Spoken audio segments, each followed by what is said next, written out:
Good morning students. आज हम लोग पढ़ रहे हैं केमिकल काइनेटिक्स के अंतर्गत factors affecting rate of reactions. इसके पहले वीडियो में हम लोगों ने पढ़ा था रेट ऑफ रिएक्शन किसे कहते हैं। ठीक है, तो आज हम लोग देखते हैं factors affecting the rate of reactions.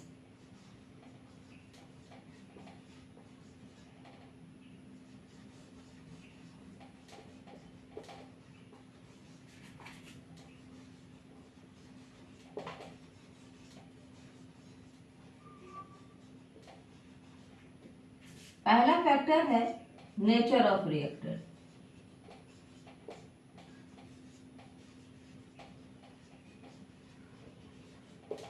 Nature of reactant में अगर हम लोग बात करें तो नेचर ऑफ रिएक्टेंट पे बेटा इस तरह से डिपेंड करता है कि रिएक्शन अगर कई प्रकार से अगर डिपेंड करता है रिएक्टेंट पे कि उसकी भौतिक अवस्था क्या है, फिजिकल स्टेट क्या है, गैसियस है कि सॉलिड है। अगर गैसियस है तो रिएक्शन ज़्यादा तेज होगी, अगर सॉलिड है तो थोड़ी धीरे होगी, लिक्विड है तो मॉडरेट उसमें होगी। ठीक है ना। तो पहली अगर नेचर में देखें तो पहला physical state of reactant, physical state of reactant. Physical state of reactant में गैसियस सबसे फास्ट, गैसियस स्टेट सबसे फास्ट, उसके बाद लिक्विड स्टेट, फिर उसके बाद सॉलिड में आएगा।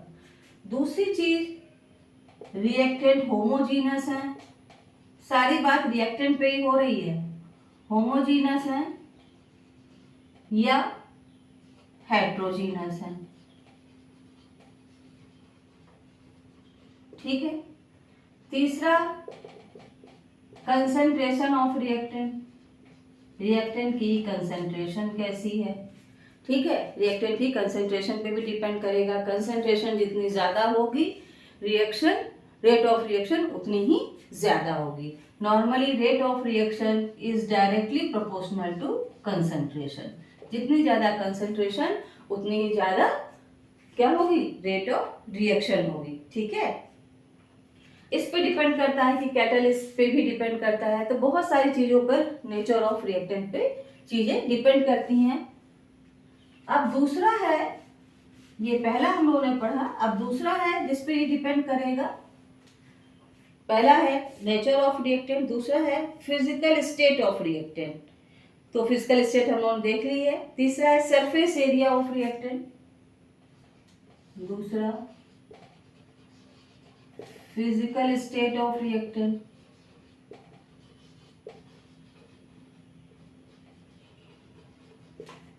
थर्ड वन है सरफेस एरिया ऑफ रिएक्टेंट।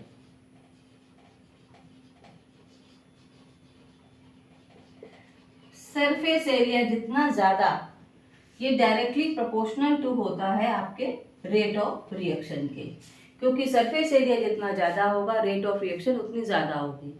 आप लोगों ने देखा होगा अगर कोई चीज, जैसे फॉर एग्जांपल अगर हम शुगर के क्यूब्स अगर डालते हैं चाय में या शरबत के लिए तो वो देर से घुलते हैं, राइट। और लेकिन अगर हम उसको पीस देते हैं ज्यादा, उसको एकदम बिल्कुल फाइनली एकदम उसको पाउडर बना देते हैं तो देखते हैं उसको घोलने में टाइम नहीं लगता है। क्यों? क्योंकि उसका सरफेस एरिया इंक्रीज कर गया है, राइट। तो surface area is directly proportional to rate of reaction.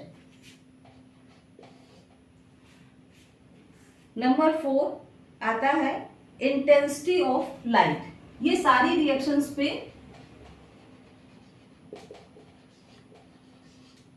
लागू नहीं होता है, ये सिर्फ उन पे लागू होता है जो कि फोटोकेमिकल रिएक्शन होती हैं, जो कि सूर्य की रोशनी में होती हैं। उन रिएक्शंस पर ये डिपेंड करता है इंटेंसिटी ऑफ लाइट। तो ये सिर्फ उन्हीं रिएक्शंस के लिए हैं जो फोटो सेंसिटिव है, लाइट सेंसिटिव रिएक्शंस हैं। Photo sensitive reactions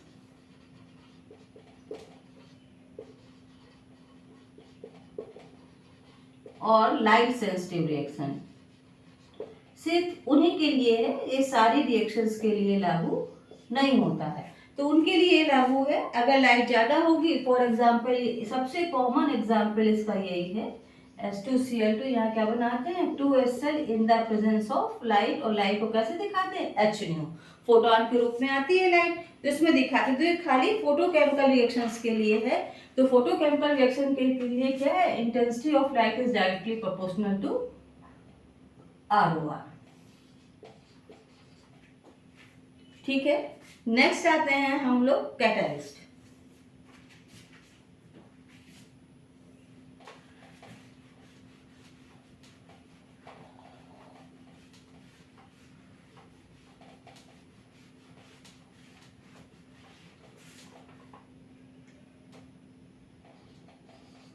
catalyst,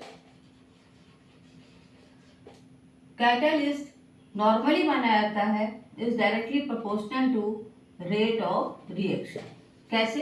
catalyst का काम है rate alter the path of rate of reaction. Catalyst alter the path of reactant, है ना।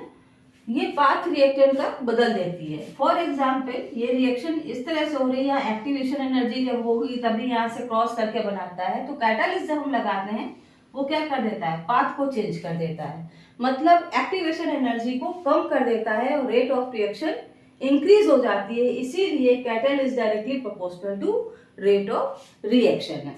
ये हम लोग पढ़ेंगे अभी केमिकल काइनेटिक्स में ही। आगे जब कोलिजन थ्योरी आएगी तब इस थ्योरी को भी हम लोग समझेंगे, जहां पर सक्रिय ऊर्जा हमको पढ़नी है। नेक्स्ट आता है टेम्परेचर। Next one temperature.